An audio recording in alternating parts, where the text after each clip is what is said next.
ప్రేక్షకులందరికీ వార్తా భక్తి ఛానల్కి స్వాగతం. అలాగే ప్రేక్షకులందరికీ భోగి పండుగ శుభాకాంక్షలు.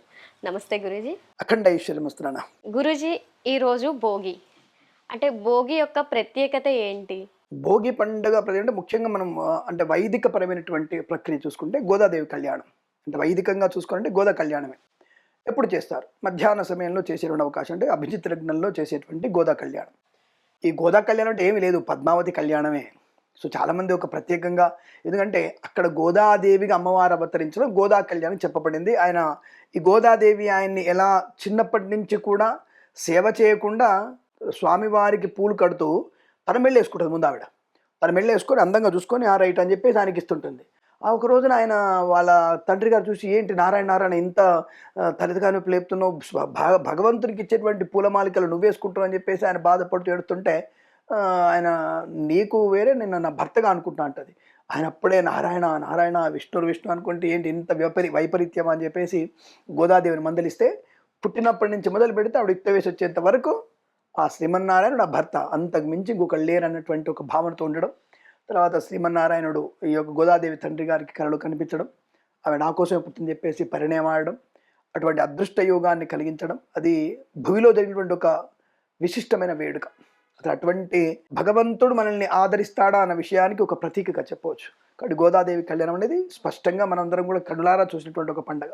అది అభిజిత్ లగ్నంలో జరిగినటువంటి పండుగ. సంక్రాంతి అప్పుడే, అంటే భోగి రోజునే జరిగినటువంటి ఒక వైదిక క్రతువు. అంటే ఈ సమయంలో పెళ్ళిళ్ళు చేయకూడదు అంటారు జనరల్గా.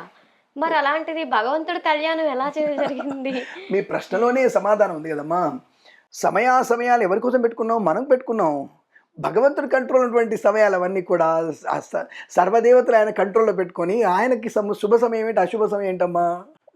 కాబట్టి సమస్త సమయాలు ఆయనవే. ఆయన విశ్వానికి గొప్పమైనటువంటి వ్యక్తి. ఆయన విశ్వాన్ని సృష్టించిన వాడు. ఆయన సమయాన్ని సృష్టించడం మార్చుకోవడం తెలియదా?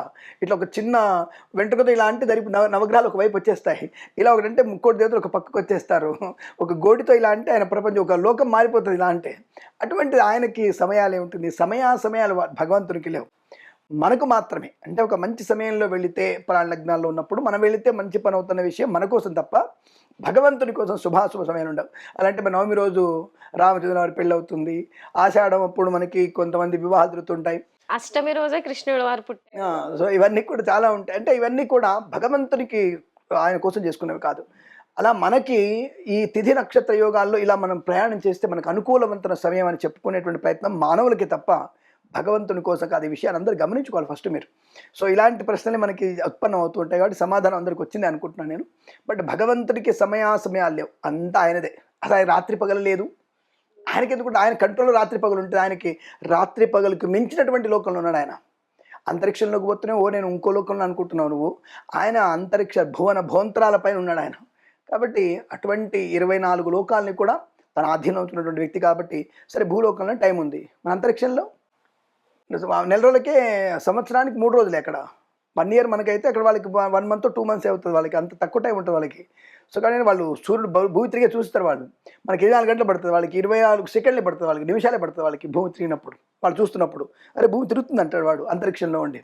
కాబట్టి వాళ్ళ టైం వేరు, ఆ పైన అంగారక టైం వేరు, ఆ పైన సూర్యలోకం టైం వేరు, ఆ పైన అమ్మవారి కాలం టైం వేరు, ఆ పైన శివలోకం టైం వేరు, ఆ తర్వాత నారాయణ లోకం. ఎన్ని లోకాలు ఉన్నాయి ఒకటి మనకి. ఆ లోకానికి వెళ్ళినప్పుడు మనం ఇసుకలా కనపడతాం. మనం ఇసుక లాంటి మనకి అణువు మనది. కాబట్టి భగవంతునికి సమయాలు లేవు. ఆ విషయాన్ని అందరూ గమనించుకోవాలి ఫస్ట్. ఆయన ఎక్స్ట్రీమ్ పర్సనాలిటీ, దాని గురించి మనకు అక్కర్లేదు. కాబట్టి ఆయన ఏ సమయం పెళ్లి చేసుకుంటాడో అది ఆయన సమయం, అది ఆ సమయాన్ని మంచి చేసుకుంటాడు. ఈ భోగి పండుగ ఇది వైదోక్తమైన, అంటే వేదోక్త ప్రక్రియలో గోదాదేవి కళ్యాణాన్ని చాలా అంగరంగ వైభవంగా గ్రాండ్గా చేసుకుంటారు. ప్రతి ఒక్క దేవాలయంలో కూడా, వెంకటేశ్వర దేవాలయంలో కానీ, రామాలయంలో కానీ జరిగేటువంటి మహాక్రతువు చాలా వైభవంగా జరుగుతుంది అది. ఆ తర్వాత మనకి సాయంకాల సమయంలో పిల్లలకి చేసేటువంటి రేగుపళ్ళు ఎందుకు పోస్తారు? భోగి పళ్ళు పోస్తూ ఉంటారు. ఈ రేగుపళ్ళు అనేవి వాటి పేరేంటంటే బదరి ఫలాలు. బదరి అంటే అవి. అంటే నారాయణుడు బదరి వృక్షంలో ఉంటాడు. అంటే రేగు చెట్టులో నారాయణుడు ఉంటాడు. అందుకే బదరిక వనము, కొన్ని ప్రాంతాలు మనకి బదరిక వనం ఉంటుంది. అంటే రేగుపళ్ళ తోటలు, మన లెక్కల ప్రకారంగా రేగు తోట అని చెప్పుకోవచ్చు. ఆ బదరిక పళ్ళు ఎప్పుడైతే మనం పిల్లల మీద పోస్తామో వారికి అనేకమైనటువంటి ఈ నెగిటివ్ ఎనర్జీ, దృష్టి దోషాలు కావచ్చు, అలాగే విటమిన్ లోపం వల్ల కావచ్చు, అలాగే కొంతమందికి వచ్చినటువంటి ఈ నేత్ర సంబంధించిన దృష్టి దోషాలు కావచ్చు, ఇవన్నీ కూడా తొలగిపోవడానికి కారణం ఉంటుంది. ఇక్కడ ఏం అర్థం కాలేదండి, మీరు చెప్పేదానికి సైంటిఫిక్ రీజన్ లేదండి. నేను ఇంకా అదే అడగబోతున్నా గురుజీ, సైన్స్ కి విటమిన్ లోపంకి అసలు ఎలా అసలు? రైట్. ఇక్కడ చిన్నపిల్లలు మనం చేసేటువంటి ఒక ప్రక్రియ, ఒక మనకి జరుగుతున్నటువంటి ఒక వేడుకని చిన్నపిల్లలు అంటే 5 ఏళ్ళ లోపు అందరూ అనుకోండి, వాళ్ళు ఏం చేస్తారు, పైనుంచి పడేటువంటి ఆ రేగుపళ్ళన్నీ కూడా టకటక తీసుకొని నోట పెట్టేసుకుంటారు. నోట పెట్టుకొని గింజలతో మింగేస్తాడు. వాడు పుల్ల ఉందనుకో ఇంకోటి బంధు ఇంకోటి తింటుంటాడు వాడు. అంటే వాడు తెలియకుండా 4-5 వేసుకొని తింటూ ఉంటాడు. చాలు, అది సి విటమిన్ ఫుల్గా వచ్చేస్తుంది వాడికి. అంటే ఈ కాలం మారుతున్నటువంటి కాలానికి సి విటమిన్ ఎక్కువ కావాలి. అలా తినడం వల్ల మనకి ప్రయోజనం. కొంతమంది తినొద్దు, చీడపడుతుంది అంటారు. సో ఆ పండుకునేటువంటి ఒక ప్రత్యేకత ఏంటంటే బాడీ మీద పడగానే దానివల్ల వచ్చేటువంటి కొంత నెగిటివ్ ఎనర్జీ తగ్గించే తత్వం. ఎందుకంటే ఆమ్లం ఉంది కదా, దాంట్లో పులుపు ఉంది కదా, ఆ పులుపుకి ఆ తత్వం ఉంటుంది. ఉప్పుకి పులుపుకి శరీరం బయట కూడా ఆ యొక్క పళ్ళ మనం ఉన్నప్పుడు కూడా పళ్ళతో పాటు వచ్చేటువంటి ఒక పాజిటివ్ ఎనర్జీని మనకి చాలా దగ్గరగా వస్తుంది, నెగిటివ్ దూరం చేస్తుంది. అది ఆమ్ల అనుకునేటువంటి శక్తి, లవణ అనుకునే శక్తి, అది సైంటిఫిక్గా. అంటే అది ఉసిరికాయలో కూడా ఉంటది కదా, అప్పుడు ఉసిరికాయలు కూడా పిల్లలు ఉసిరికాయలు వేస్తే మాడు పగిలిపోద్ది కదా, కొన్ని ఉసిరికాయలు తింటే వాడు గొంతులో ఇరుక్కుంటుంది కదా, రేపు అనుకో గొంతులో పోయినా గింజ కూడా మింగెత్తాడు వాడు, పోయినా సరే వాడికి మెల్లగా తర్వాత శుభ్రంగా బయటకు వచ్చేస్తుంది. అంటే ఆ తినడం వల్ల ప్రయోజనం. సో అందుకనే ఇదే మనం పెద్దవాళ్ళం కూడా ఆ రోజున మనం తప్పకుండా ఉసిరికాయ తినాలి, చాలా మంచిది. అది ఏ టైం తినాలా, ఉసిరి తినాలా? ఉసిరి తినగలితే ఇంకా మంచిది, కానీ నువ్వు నోరు పళ్ళన్నీ కూడా బాగా ఇబ్బంది అవుతాయి కాబట్టి కొంతమంది ఉప్పు కలుపుకొని తింటారు, కొంతమంది చింతకాయలు తింటుంటారు. ఇవే గుర్తుపెట్టుకోండి, మనకి ఉగాది అప్పుడు కూడా ఇలా చేసే పద్ధతి. అంటే సైంటిఫిక్ ఇవన్నీ కూడా. అంటే ఏ కాలానికి ఆ ఫలం అనేది మనకి తప్పకుండా వస్తుంది. ఈ టైంలో రేగుపళ్ళు బాగా వస్తాయి. పిల్లలు కానీ, కొనేటువంటి పిల్లలు కానీ, ఇప్పుడు అన్ని రేగుపళ్ళు తెచ్చామనుకో వృధాగా ఉంటాయిగా.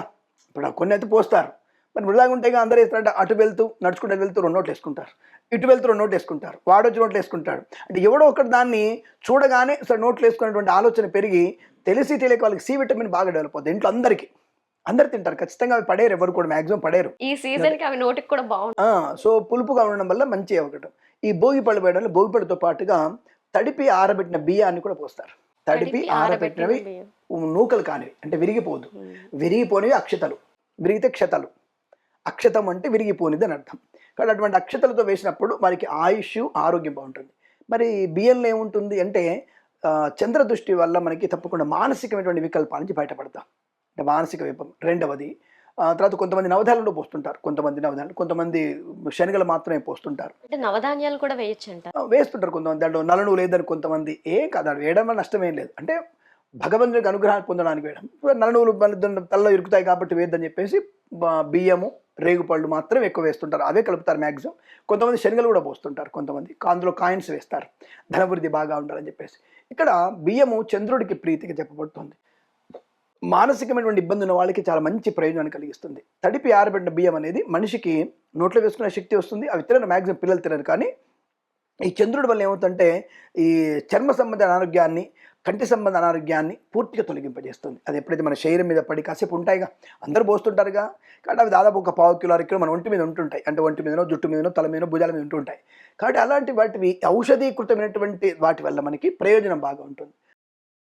తులసి కోట దగ్గర ఎప్పుడైనా మీరు ఉండండి, ఎప్పుడైనా సరే మనకి ఇలా దగ్గు, జ్వరం వచ్చినప్పుడు తులసి చుట్టూ వచ్చేటువంటి ఆక్సిజన్ చాలా హై లెవెల్ ఉంటుంది. తులసి మొక్కలు వచ్చిన ఆక్సిజన్ ఉంటుంది. మరి కనబడుతుందా మనకి ఏమన్నా? అలాగే తులసి వృక్షము, అలాగే మారేడు వృక్షం రెండింటి కూడా మనకు ఆక్సిజన్ చాలా బాగా తీసుకొస్తాయి. అంటే ఫుల్ ఆక్సిజన్ ఉంటుంది, అసలు ఎట్టుగా అక్కడ కార్బన్ డైఆక్సైడ్ ఉండదు.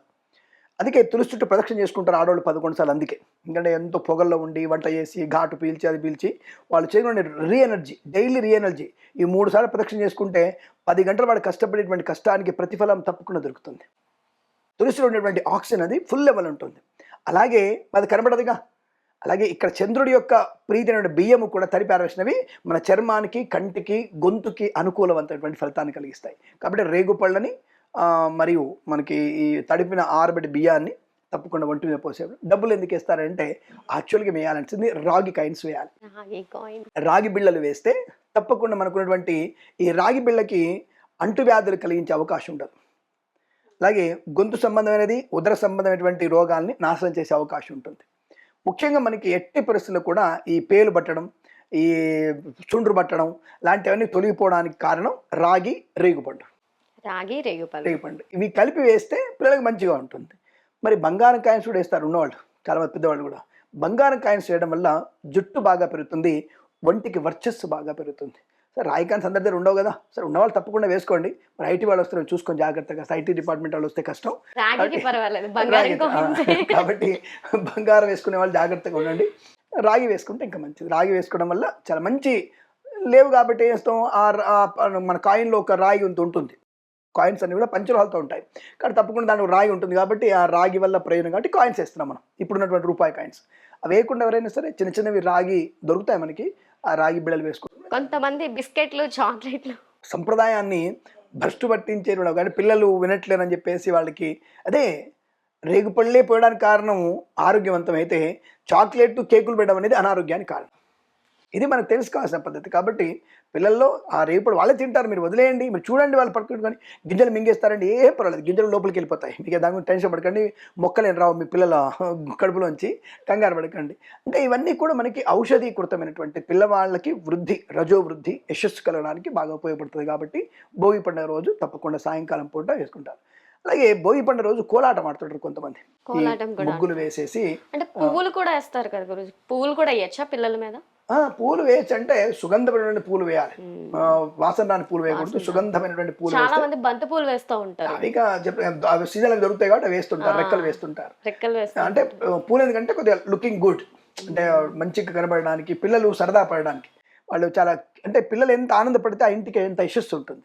వాళ్ళు కేరింతలు కొట్టుకుంటే ఇలా ఇలా ఇలా ఆనందపడుతున్నప్పుడు హ్యాపీగా ఉంటారు కాబట్టి వాళ్ళకి వేసుకుంటే చాలా మంచిది. అలాగే పొద్దున్నే చేసేటువంటి రెండు ఉంటాయి. ఒకటి పొద్దున్నే చేసేది భోగి మంటలు. భోగి మంటలు ఎందుకు వేస్తారు అని అడిగితే ఇక్కడ ప్రశస్తమైనటువంటి విషయం, భోగి మంటల్లో మీరు వేయాల్సినటువంటి మంట పెట్టాల్సినవి ఏంటంటే తప్పకుండా దాంట్లో చండ్రకర్ర, గంధపు చెక్క, మేడి, రావి, అలాగే మనకి ఉన్నటువంటి, అయితే పూర్వకాలంలో టేక్ ఎక్కువ ఉండేది, టేకువే ఉండేవి ఎక్కువ, టేకు మంచాలు, టేకు కుర్చీలు ఎక్కువగా ఉండేది. ఇప్పుడు ఆ టీక్ అనేవి లేవు కాబట్టి అందరు తీసుకొచ్చి టైర్లు, పచ్చికి వాళ్ళ కుర్చీలు, తుమ్మ కర్రలు ఇవన్నీ వేయడం వల్ల అనారోగ్యం వస్తుంది, అనారోగ్యం వచ్చే అవకాశం ఉంటుంది. దీనికి సైంటిఫిక్, భోగి మంటలకి సైంటిఫిక్ రీజన్ ఏంటి మనం తెలుసుకునే ప్రయత్నం చేయాలి. ప్రతిదీ సైంటిఫికే మనకి.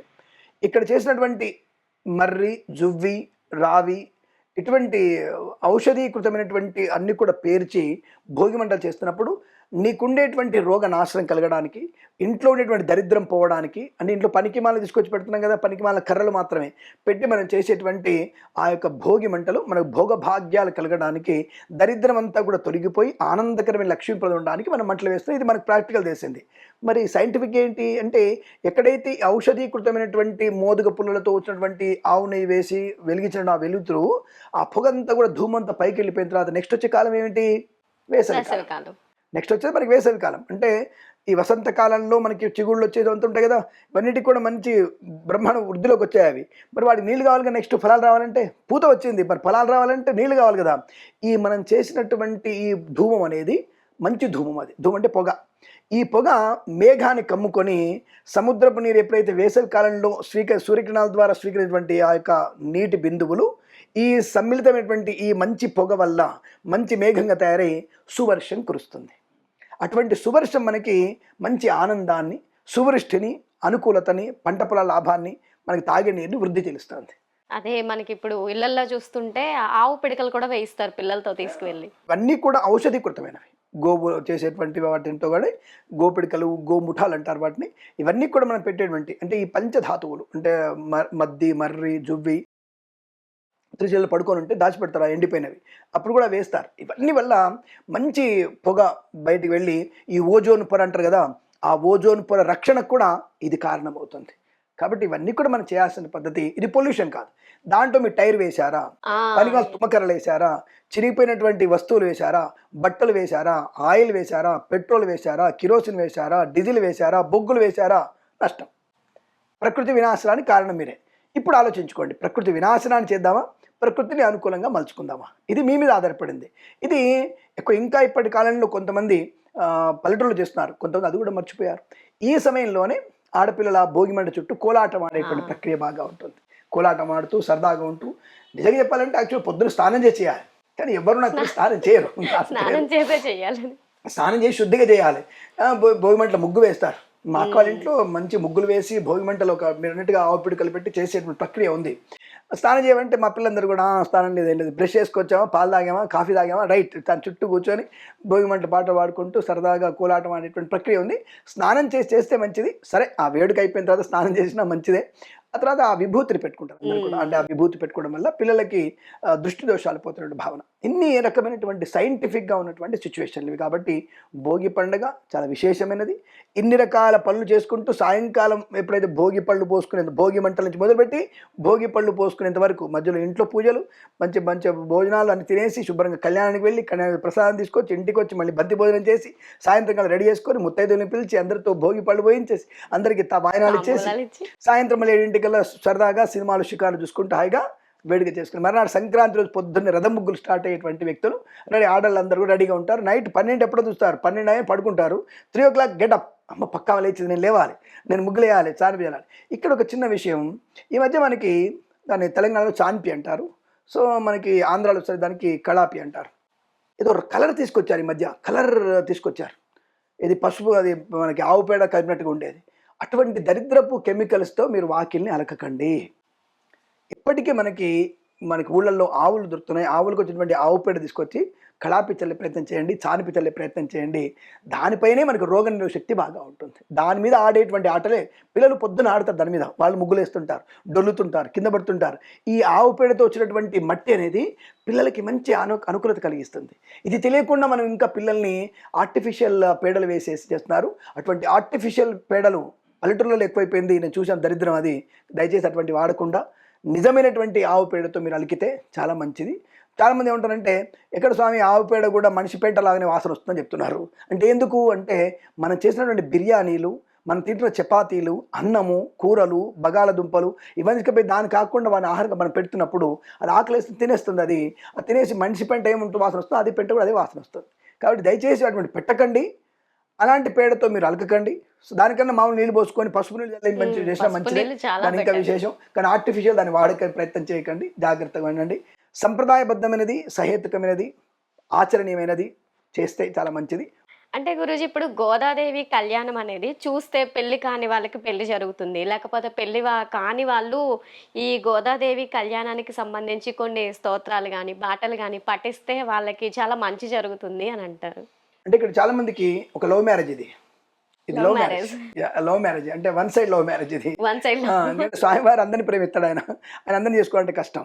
కాబట్టి లవ్ వన్ సైడ్ కాబట్టి మరి లవ్ మ్యారేజ్ అయింది కదా అందరంటే, అక్కడ పెద్దవాళ్ళ యొక్క అనుమతితో, పెద్దవాళ్ళ యొక్క అనుగ్రహాన్ని పొందుకొని తన ఇష్టమైనటువంటి వారిని కోరుకున్నటువంటి ఒక పద్ధతి సంప్రదాయబద్ధంగా. అంతే తప్ప ఇష్టం వచ్చినట్టు తప్పకుండా ముందుగా తప్పులు పనులు చేసేసి పెళ్లి చేసుకుంటా వాడిని, లేకపోతే నేను గొంతు కోసుకుంటా అన్నటువంటి వ్యక్తుల్ని నాలంటి అయితే ఏంటంటే గొంతు కోసుకోమ్మా నో ప్రాబ్లం అంటారు. ఇప్పుడు కుటుంబానికి ఒక పరువు ఉంటుంది. ఇప్పుడు ఎందుకు ఈ అమ్మాయి పరికిణి కట్టుకుంటే మీరు ఎందుకు అందంగా కనబడుతున్నారు, అమ్మలాగా ఎందుకు అంటున్నా నేను అంటే, ఒక చూడగానే ఒక లక్ష్మీదేవి రూపం తల్లి రూపంలో కనిపించడం బాగుందని చెప్పాను. అలాగే నా ఇంటికి వచ్చే అల్లుడు కూడా చూడగానే నా ఇంట్లో కడుపుండా అన్నం పెట్టి నా కొడుకులా చూసుకునే వాళ్ళు కావాలి. అంటే నా కూతురికి ఏ డ్రెస్ ఇష్టమో, ఏది ఇష్టమో నాకు తెలిసినంతగా ఎవరికని తెలుస్తుందా? ఎవరికి తెలియదు. నా భార్యకి తెలుసు ఎలాంటి వస్త్రాలు కావాలి, ఎలాంటి పర్సనల్ థింగ్స్ కావాలి అనేది విషయం. నా కూతురికి ఎలాంటి భోజనం కావాలి, ఎలాంటి స్టేటస్ కావాలనేది తండ్రి తల్లి కంటే ఎవరికైనా ఎక్కువ తెలుస్తుందా? Highly impossible. అవును, 6 years నుంచి ఒకళ్ళనొకళ్ళు ఇష్టపడ్డా మాకు తెలుసు అన్న విషయంలో ఇవన్నీ కూడా అభిప్రాయం కలిసే అంటారు. అభిప్రాయం అనేది ఎప్పటికప్పుడు మారేది. అభిప్రాయం is not consistent, it's every time is a moment. అభిప్రాయం అనగానే అభిప్రాయ భేదాలు పక్కన వచ్చాయిగా. అభిప్రాయం అంటేనే ఒకటి, నువ్వు తెలియని విషయం గురించి నువ్వు అనుకుంటున్నావు. పెళ్ళైన తర్వాత ఏమవుతుంది, పెళ్ళికి ముందు మావాడు మంచిగా ఉండండి, నన్నే ఇష్టపడేవాడు, నా ఫేస్బుక్ చూసేవాడు, నా వాట్సాప్ చూసేవాడు, ఇప్పుడు చూడట్లేడు. అంతకుముందు అభిప్రాయం ఎలా ఉంది, ఇప్పుడు అభిప్రాయం అయిపోలే. కాబట్టి అభిప్రాయానికి భేదాలు చాలా ఉంటాయి. కాబట్టి అభిప్రాయం అనేది కాన్స్టెంట్ కాదు. కాబట్టి మరి ఇక్కడ విషయం చెప్పొచ్చు అంటే, గోదాదేవి కళ్యాణం చూడడం వల్ల సంప్రదాయబద్ధమైనటువంటిది, తల్లిదండ్రుల యొక్క అనుగ్రహంతో నీకు నచ్చిన వరుణనే చేసుకోవచ్చు, వధువునే చేసుకోవచ్చు, కానీ ఒక సంస్కారవంతమైన వివాహం తప్పకుండా జరుగుతుందని అర్థం. దానివల్ల మీకు మంచి వివాహ యోగ్యత ఏర్పడుతుందనే విషయం స్పష్టంగా చెప్పబడింది. అందుకనే ఎప్పుడైనా దేవుడి కళ్యాణప్పుడు చూడడం కాదు, మనం సేవ చేయాలి. ఏ దైవ కార్యమైనా సరే సేవ చేస్తే ఎక్కువ మనకి ఇన్వాల్వ్మెంట్ ఉంది. నీలో కూర్చొని కొంచెం కాసేపు చూసి టింగ్ అని ఫోన్ అని వేసుకొని పైన చూస్తూ కింద చూస్తూ ఇట్టిట్ట వాడిని మెసేజ్ పెట్టి, లేదా అమ్మాయికి మెసేజ్ పెట్టి, where are you, I'm here Pooja కుదాల కళ్యాణం, you just come here sit me near by me అని ఇట్లాంటి మెసేజ్లు పెడితే దరిద్రంగా ఉంటుంది. అంటే అదే ఫోన్ స్విచ్ ఆఫ్ పక్కన పడేసి అమ్మవారు సేవ చేస్తున్నాం, అక్కడ ఏమిటి, అక్కడ చెత్త ఉంది, రైట్ మనం ఊడి చేద్దాం, అక్కడ దుప్పటి సరిగ్గా లేదు మంచిగా వాళ్ళకి వేద్దాం, కార్పెట్ వేద్దాం, చెప్పులన్నీ చిందరబందలు ఉన్నాయి సైడ్కి పెడదాం, జాగ్రత్త పెడదాం మనమే. దానికి ఇవన్నీ కూడా మనం చేయొచ్చుగా. ఆ చెప్పుల స్టాండ్ దగ్గర ఉంటామా? నువ్వు చెప్పుల స్టాండ్ దగ్గర ఉండి సేవ చేస్తున్న విషయం శ్రీమన్నారాయణ గోదాదేవి తెలుస్తుంది తప్పకుండా. అరే వీడు 10 మందికో సేవ చేస్తున్నాడు, 10 మందికి సేవ చేస్తున్నాడు కాబట్టి ఆటోమేటిక్గా ఆ శ్రీమన్నారాయణుడు ఆ గోదాదేవి కూడా నీ పక్కన ఉంటారు. అంతే, భగవంతుడు ఎక్కడ సేవ చేస్తే అక్కడే ఉంటాడు ఆయన. పరోపకారార్థం ఇదం శరీరం. ఎప్పుడైతే నువ్వు పరోపకారం చేస్తున్నావో చెప్పులు చిన్న పోతాయి, పాపం వాడు 500,000 రూపాయలు పెట్టి కొనుక్కున్నాడు మంచి చెప్పులు, పోతాయి, బాధపడడం కన్నా ఆ గుడి పోతున్న చెప్పులు పైన తిట్టుకుంటాను కన్నా నువ్వు జాగ్రత్త పెట్టేసి పట్టుకోపోయేదే ఉంది, అక్కడ పెట్టేసి అన్ని కడిగేసి కృష్ణ పరమాత్ముడు ఎంగిలి విస్తలు ఎత్తాడు. మనం ఎంత అంటే వాళ్ళ జోళ్ళు ముట్టుకుంటే మనకి వాళ్ళ కర్మలు వస్తాయి చెప్పాడు. అదేంటరా సేవ చేసేటప్పుడు ఏంటి అనుకోవద్దు, దొంగిలిస్తే వస్తుంది నీకు. నువ్వు దొంగిలించావా జాగ్రత్త వాళ్ళు ఏమంటారు, థ్యాంక్స్ అండి, చాలా థ్యాంక్స్ అండి, 10 సార్లు థ్యాంక్స్ చెప్తారు. థ్యాంక్స్ అదే పుణ్యం నీకు. ఆ పుణ్యం వల్ల అక్కడ కళ్యాణం అవుతున్నది వాళ్ళు చూసే వాళ్ళ దగ్గర స్వామివారి దృష్టి ఉండదు. ఎవరైతే ప్రత్యేకమైనటువంటి లోక కళ్యాణం కోసం మంచి పనులు చేస్తున్నారో స్వామివారి దృష్టి అట్టుంటుంది. ఇది గమనించుకోండి భక్తులందరూ కూడా. అంటే పొలం అంటూ కూర్చొని ఫోన్ చూసుకుంటూ వాట్సాప్ చూసుకుంటూ టిక్ ఫోన్ చూసుకుంటూ ఆయన వీడియో తీసి స్టేటస్ పెట్టి నవ్వు తాళి కడుతున్నాడు వెంకటేశ్వర స్వామి అని చెప్పేసి పెట్టేసి, ఇది కాదు. నువ్వు అనుభవించు, నువ్వు అనుభూతి పొందు, అక్కడ భగవంతుని స్మరణ చేయి, నామస్మరణ చేయి. చెప్పులు పెడుతూ కూడా నారాయణ అర్పణం అనుకో, శ్రీమన్నారాయణ అనుకో, గోదాదేవి దేవత ఆయనమా అనుకో, తప్పకుండా ఉంటుంది. ఏది ఒక తులసిలో తీసుకెళ్ళి స్వామివారికి అర్పణ చేయండి. ఇలా ఎన్ని రకాల పూజలు చేయొచ్చు, అక్కడ అన్ని రకాల పనులు చేయొచ్చు మనం. ఎప్పుడైతే నువ్వు పనిలో ఇన్వాల్వ్మెంట్ అవుతావో భగవంతుడు నీ అందే ఉంటాడు. ఆ గోదా కళ్యాణంలో చేసేటువంటి ప్రతి పని నీకు అనుకూలతని ఆనందాన్ని కలిగిస్తుంది. తొందరగా కళ్యాణం అవడానికి అవకాశాలు ఖచ్చితంగా ఉంటాయి. సో అమ్మాయిలకి ఇది ఒక మంచి అవకాశం అని కూడా చెప్పచ్చు. అంటే శ్రీకృష్ణ పరమాత్ముడు లాంటి అబ్బాయి కూడా రావచ్చు. మంచి మాట. అంటే అదేంటమ్మా అలా కూరుకున్నావు, శ్రీకృష్ణుడు 16,000 మందికి మొగుడు లేదు, 16,000 మందిలో ఆయన ఉన్నాడు. అక్కడ ఒకే తత్వంతో అందరిలోనూ ఉన్నాడు ఆయన. అందరినీ పిల్లలుగా చేసుకోలే ఆయన. కాబట్టి వినమాట వాస్తవం, కృష్ణుడు లాంటి భర్తనే కావాలి. ఎందుకంటే ఎక్కడ మంచి, ఎక్కడ చెడు, ఎక్కడ వంగి ఉండాలి, ఎక్కడ ధైర్యం ఉండాలి, ఎక్కడ అమ్మని ఏడిపించాలి, ఎక్కడ అమ్మతో ఉండాలి, ఇవన్నీ కూడా కృష్ణుని తత్వం తెలుసుకోవడం కష్టం. కాబట్టి మీరు అన్నమాట తెలుసన్నా తెలియకన్నారు, కానీ తప్పకుండా కృష్ణుని లాంటి భర్తనే ఉండాలి. అంటే కొంటెవాడే ఉండాలి. ఎప్పుడు శ్రీరాముడు అంటే ఈ కాలంలో నడవదుగా, కొంటెవాడే ఉండాలి. అలాంటి కొట్టేవాడే కూడా ఉండాలి. తన భార్యను చూసినప్పుడు కొట్టేవాడే ఉండాలి, కొంటెవాడే కూడా తన భార్యతో చిలిపి చేసేటువంటి కొంటెవాడే ఉండాలి. కాబట్టి తత్వం మంచిదే, మంచి మాట అన్నారు. అటువంటి మంచి భర్తని, మంచి భార్యని పొందుకునే అదృష్టయోగం తప్పకుండా అందరికి ఉండాలని కోరుకుంటున్నాను నేను. మన ఛానల్ ద్వారానైనా భోగి పళ్ళు ఎలా వేయాలి, అసలు ఎందుకు వేస్తున్నాం అనేది తెలుసుకొని చక్కగా ఈ సెలబ్రేషన్స్ అనేవి అందరూ చేసుకుంటారని నేను కూడా మీ తరపున, మా ఛానల్ తరపున కోరుకుంటున్నాను గురూజీ. నమస్తే, ధన్యవాదాలు.